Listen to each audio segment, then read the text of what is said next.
ភិរិញ្ញាគឺជាឈ្មោះត្រីដ៏កាយសាហាវមួយដែលសម្បីតែមនុស្សក៏អាចក្លាយជាចំណីរបស់វាបានដែរ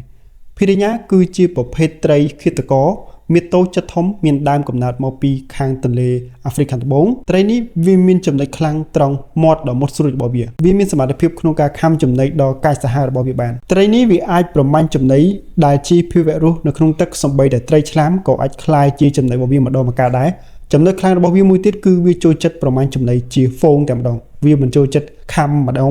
មួយទេនៅពេលដែលវាឃើញចំណីមកគឺវាព្រួតគ្នាចូលទៅពាត់ស៊ីតែម្ដងបើនិយាយពីទំហំរបស់វាគឺមិនសូវជាធំប្រមាណទេត្រឹមតែ60សង់ទីម៉ែត្រតែប៉ុណ្ណោះប៉ុន្តែបើសិនជាវាចង់ប្រមាញ់ចំណីណាស់ហើយគឺកម្ររួចពីកណ្ដាប់ដៃរបស់ពួកវាណាសម្បីតែមនុស្សរបស់យើងក៏អាចក្លាយជាចំណីរបស់វាម្ដងម្កាលដែរប៉ុន្តែក្នុងលក្ខខណ្ឌមួយចំនួនតែប៉ុណ្ណោះបើសិនជាវាខ្វះចំណី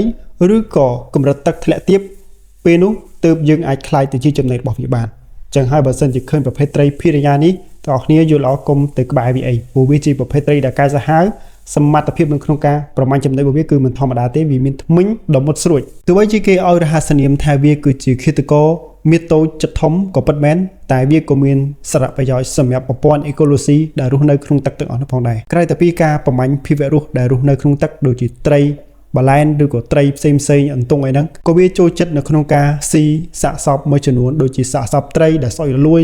ដែលវាអាចធ្វើឲ្យខូចប្រព័ន្ធអេកូឡូស៊ីដូចជាគុណភាពទឹកផ្សេងអញ្ចឹងនៅពេលណាដែលវាស៊ីសាកសពទាំងអស់ហ្នឹងប្រៀបដូចជាវាជាអ្នកសម្អាតទឹកឲ្យទឹកមានគុណភាពល្អដើម្បីរក្សាគុណភាព